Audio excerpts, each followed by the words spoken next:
Celebrating Women Who Tell Our Stories is the national theme for the 2023 Women History Month, as it recognizes women in all forms of media and storytelling to include TV, print, radio, art, stage, screen, blogs, playwrights, authors, and more.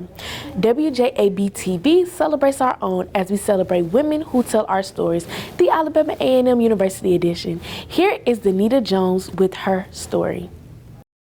Hi, my name is Danita Jones, and I am one of the film and theater professors here at Alabama A&M University.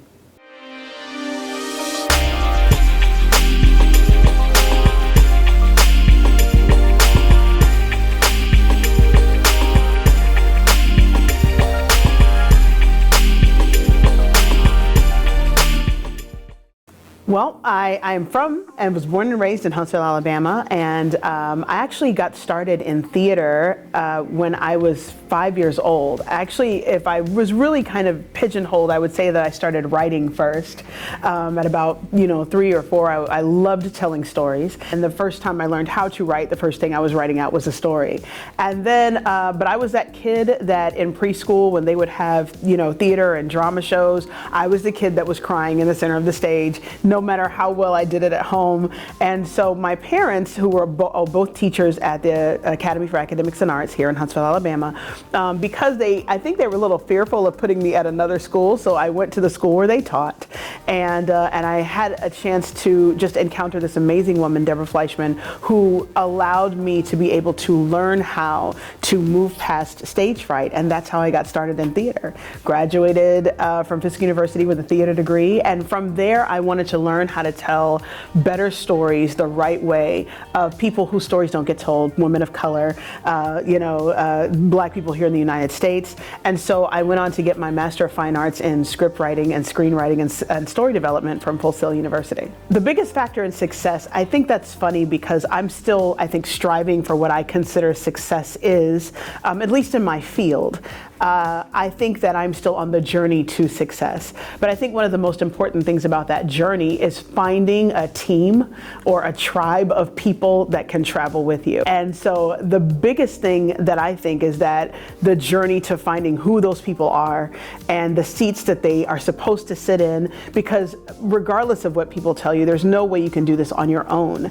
And so, the biggest journey to success is finding out who those people are that can support you. I tell my students all the time, you need creatives, you need logicians, and you need absolutes. You need the people that dream big, you need the people that can be talked into big things, and then you those other people will be like, nope, this is the amount of money that you have for that. You can't go over this.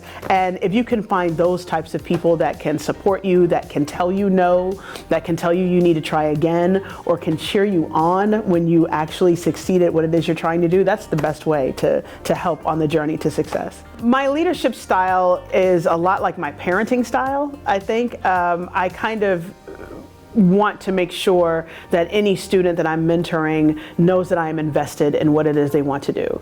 My goal is to find out what your strengths are. What are your strengths? What are you best at doing? I think the worst possible thing you can do for any person that you're mentoring is allow them to try to strive for something that isn't necessarily their strength, because it's not necessarily about them having to learn how to be strong in that as much as it is to help them find what they are strong in and then figure out how to make that the passion for what it is that they do. So as a mentor, my leadership style is just like, let's find that passion. If it's costuming, if it's acting, if it's singing, let's figure out how we can make you the best at that because you're fantastic at that, as opposed to trying to, teach them into something that may not be that great. There was a time where I noticed that I was apologizing for being in the rooms that I was in, where you go in with these incredible ideas that work and you are an expert in your field. I had put in my 10,000 hours, and yet I would end up at these tables and you could see that there was an intimidation there because I was a Black woman in the room, sometimes being the only Black person in the room, sometimes being the only Black person in the room, or the only only woman in the room. And there would be times where I would be like, I'm so sorry. And I would try to change my voice and change how low or how harsh it can come across. And even when I would try to accommodate where I was, there would still be the no's, or they would take the ideas and all of a sudden you would see it somewhere else implemented later. And I realized, you know what, if this is how this is gonna work, I might as well be me in these rooms. And if they're okay with being me, that's great. If they're not, I'm okay with that too. And figure out, sometimes as much as I'm not necessarily a fan of this saying, you do have to create your own tables. I think the purpose of that is that once you do create the tables, you make it long enough and big enough, and you also build the seats at those tables so that other people that face what you're going through or are currently going through the roadblocks and the imposter syndrome can come and sit at the table where you are. In order to support each other in the media business as a whole, I think one of the things that we have to continue to remember is that it's not a competition. What the beautiful thing about being a woman of color, Black person or Black woman in media is to be able to rest in the fact that it's not a competition. I have a child that is in Kung Fu, and their Kung Fu master always ends class with, if you win, I win. If I win, we all win. And if we continue to move forward in that idea, I can celebrate when somebody gets the part over me because it's still a Black woman getting that part. I can celebrate when a person is, made lead newscaster because it's a Black woman in that space. And I think that if we learn to cheer each other on, we all win, because the goal is that it's not one person needing to represent. We all need to represent. Maybe this isn't my space and I'm going to find another space where I belong, but the cheering and the camaraderie needs to happen so that the competition can cease. So to the next generation, whom I utterly love because they already are unapologetic. But when you get in this business, continue to be unapologetic. Continue to tell the stories that you want to see.